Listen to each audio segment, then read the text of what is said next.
When scheduling work in Fergus, you might want to let your customer know once it's booked. Fergus makes this easy with built-in tools to send your job schedule via email or SMS using preset templates. Here's how it works. First, make sure the job is scheduled. Fergus uses this information to populate your message.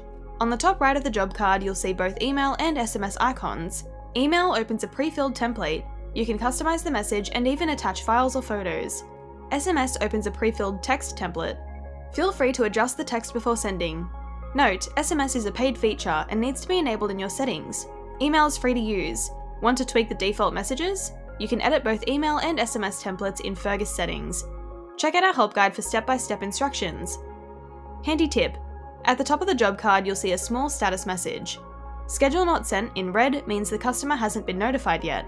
Once sent, it will update to schedule sent with no colour. You can also set up automatic SMS reminders to go out before your scheduled visit. This helps ensure your customer is prepared and reduces no-shows. For more on setting this up, check out our help guide on reminders. And that's all there is to it. Keep your customers in the loop and make scheduling smoother for everyone.